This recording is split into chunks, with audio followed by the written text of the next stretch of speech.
Hi and welcome, it's Dean from maverickstar Observatory. I thought I'd do something different today.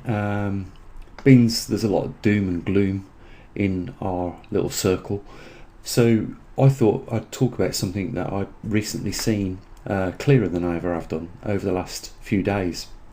And what you're looking at is what's known as the Winter Triangle. I'm going to delve deeper into it. Before we do, just a big thanks to a few people that have been supporting us at the observatory over the last 24 hours.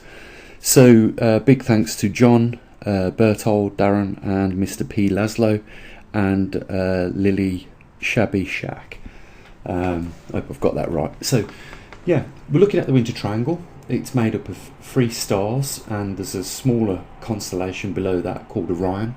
The main stars in the Winter Triangle are Betelgeuse, Sirius and Procyon. And if you're looking up in the northern hemisphere, what you'll see is a distinguished star. Betelgeuse is slightly yellower than Sirius and Procyon. That's because of its temperature is slightly cooler than the other 2 stars. Why is this important? Well, you guys know, if you've been following me at least for the last 6 months, you know that I was in Egypt and I was very fascinated with the way that they had laid out these 3 pyramids in Giza, the main pyramids in Giza, on that plateau, and they had actually laid them in the constellation of Orion, which is just below. That's those 3 stars that you can see just below the Winter Triangle on this picture. You can see 2 of them are in alignment, and the 3rd one is slightly offset. That is exactly the way they laid them down. You're probably thinking, well, where are you going with this, Gene? Right now, what's the importance of this? Well, I'm going to get to it because there is something really interesting. And it's not widely documented, what I'm about to show you, at least when we start looking at the star maps later on. Something very interesting. And a lot of historians wouldn't like to admit that this is more than a coincidence, more like synchronicity.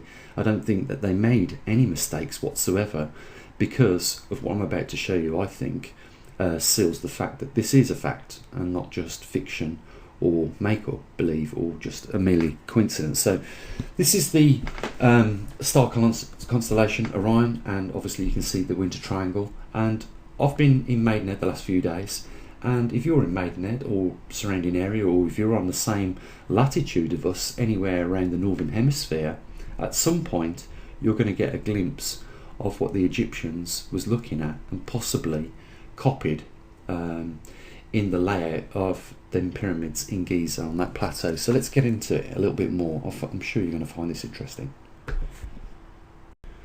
So here we are on Google Maps. I've drawn the direction of north. It's no coincidence that the pyramids do align with north, I believe, but what I think when they actually done the pyramids, it wasn't just aligning with north. What I think they was doing was aligning it with perhaps the star Polaris, which is the northern star, or the rotational axis star. You might have seen slow captured images over a long exposure where it looks like a swirl around the Polaris star, and that's because the Polaris star is fixed above the rotational axis, and I believe they built the pyramids in the direction of the rotational axis and not in the direction of the magnetic North Pole. The reason why I say that is because 120 years ago the magnetic North Pole was nearly 2,000 miles away from its current position, so I think coincidentally it does line up with the magnetic North Pole now, but the magnetic North Pole is not too far away from the rotational axis. So what I think they was more interested in was the rotational axis, not the magnetic North Pole. What you can see is the Great Pyramid there, the largest one out of the 3, and you can see that the 2 line up and that the 3rd smallest one is actually offset, just like the constellation of Orion. And I believe there is no doubt whatsoever that they was replicating Orion's belt or the constellation of Orion when they built the pyramids, and you'll see why that is.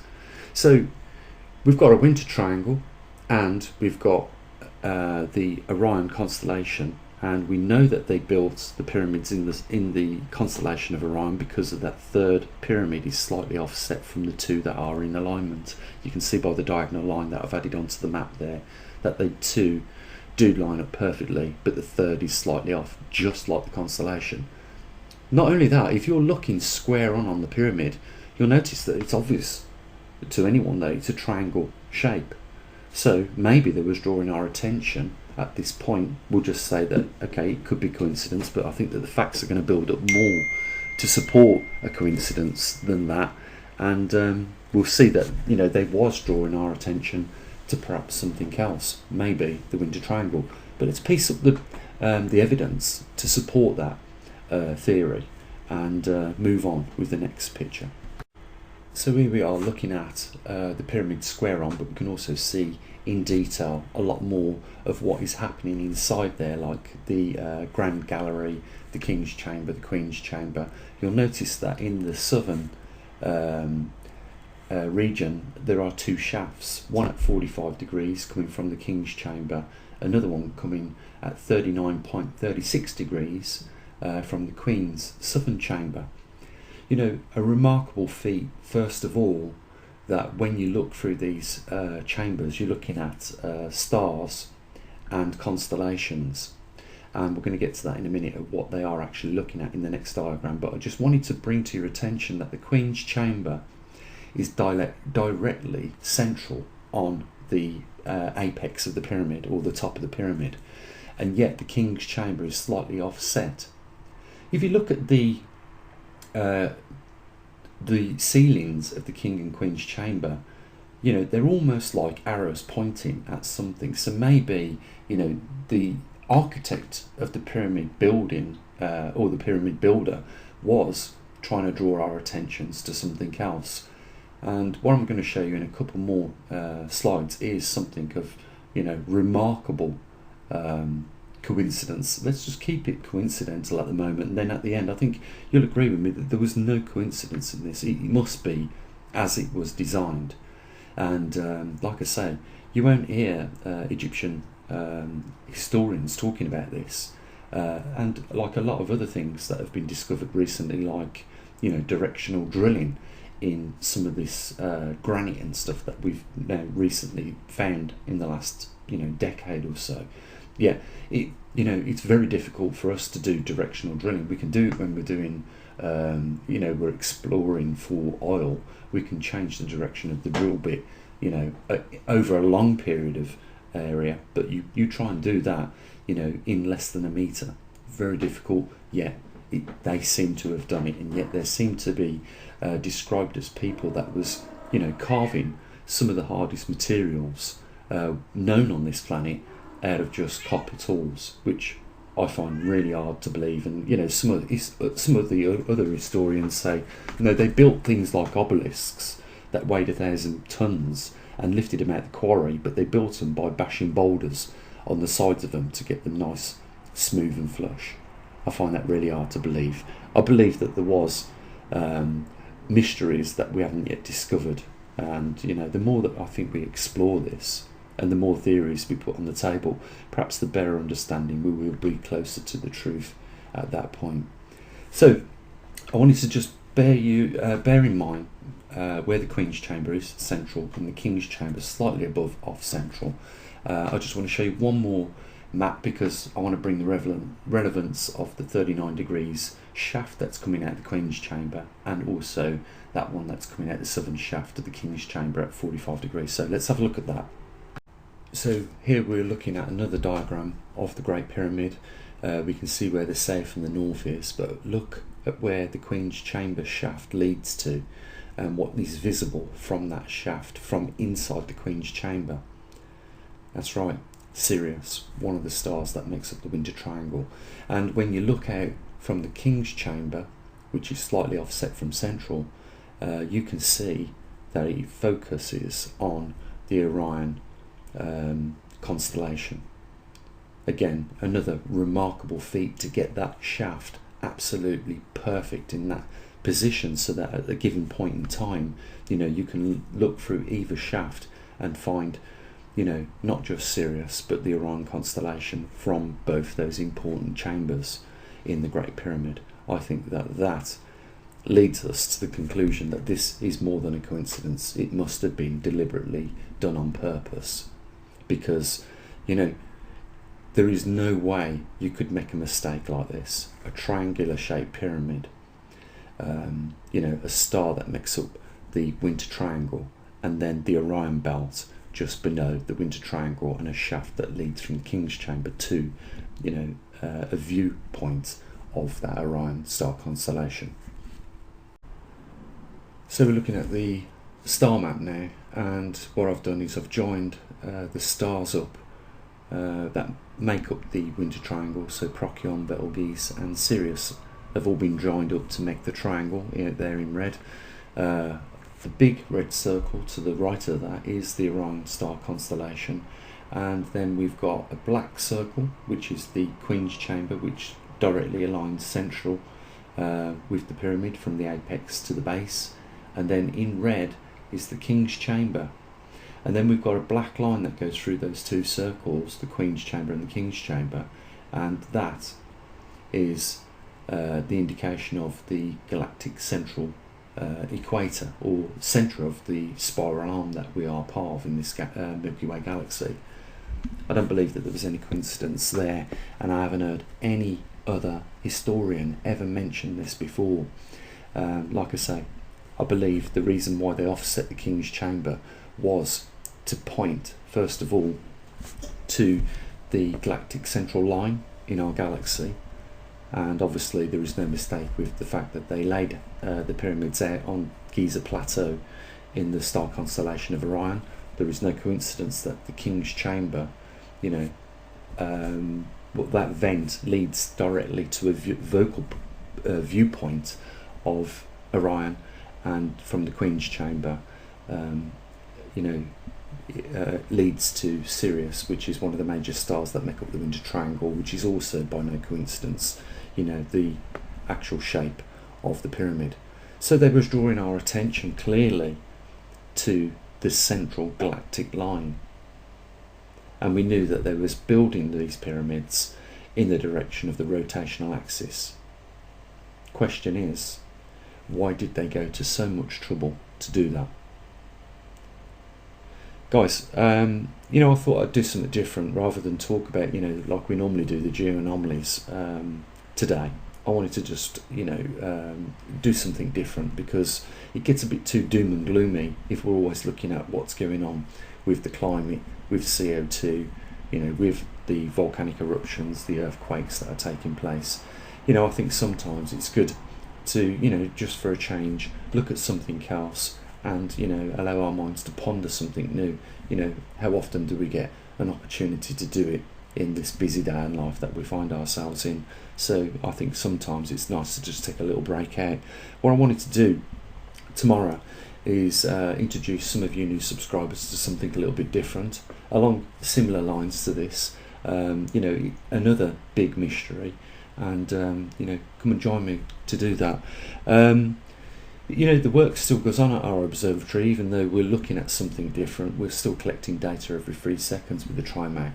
Our superstars in Arizona, Canada, Australia, and soon to be in Colombia will be, likewise collecting data every 15 minutes,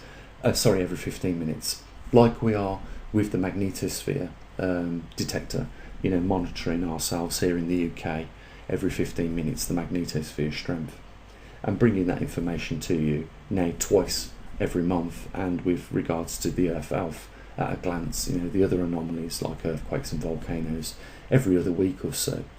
So, join me tomorrow and we'll have a look at some of the other things that, haven't been fully explained yet, have been with us for, at least with the pyramids, over 4,500 years. I just want to, before I go, leave you with something else, because this is an artifact that I can't claim credit for. A curator of a museum collects these rare, unexplained objects and sometimes puts them together in a display for people. I'm talking about Carlos Donner, and fantastic guy to listen to. You can pick him up on YouTube and have a look at some of the other rare artifacts that he's showed people before. And this is just one of his artifacts, and I'll show you right now before I shoot off. So this is one of the artifacts that Carlos has included in one of his his displays. And you're going to notice straight away the little plaque with the two people looking up. Obviously they're showing us what they're looking at, because on the plaque you can see there the winter triangle, and just below the winter triangle the star constellation of Orion. And then we've got these goblets, these little 12 goblets. When they're full, each one of them is full, and you tip the water out of each one of them into the larger goblet. It fills the larger goblet up completely to the brim of that one. It's also got a numbering system on there which we're not familiar with. Obviously the first four numbers looks familiar, because they're 1 dot, 2 dot, 3 dot, 4 dot, and then it changes when it gets to 5. So it's not I wouldn't have thought a common numerological system they're using there. But what I will say is that those dots under a dark red light or infrared light glow. And the other thing is, I've heard, is that inside that goblet is magnetic, but outside it's not. So how they manage to do that, because we really struggle with things like CD-ROMs blocking magnetic influence on other components in there. We struggle to do that. I'll even go as far as to say is we haven't managed to do anything along those lines of what whoever built this was. The other thing is, this has been made out of one of the hardest materials on our planet. It's made out of diorite, and yet they've carved these goblets perfectly. Maybe that was done by machine, we just don't know. But on the goblet, the large goblet, you can see again the winter triangle, just below that the star constellation Orion. So there was definitely trying to broaden our horizon to the fact that there's some importance to do with this. And I'll leave you with the last strange anomaly about this, is that Carlos Dono reckons that this is 17,000 years old. And if that's the case, it's at least 12,500 years older than the pyramids. So whatever was going on of importance 17,000 years ago was obviously being replicated 4,500 years ago, when the pyramids was supposedly been built. And today we seem to have lost the importance of what it was that these civilizations were actually trying to show us with these constellations and the winter triangle. So guys, I'll mention, as I usually do, the link down there in the description if you want to help support us, what we do at the observatory. This is just a one-off, just to break up the monotony of the the events that are taking place, which are a little depressing. So it's good to deviate slightly off topic, just to refresh our thoughts. And like I said, there's a link down there if you want to help support us, and it's not mandatory. Just bear that in mind. It's entirely up to you. If you want to step up to the line, help us, help others, that's what it's all about. And I'll say what I usually do: you take care of your loved ones, as always. Bye for now.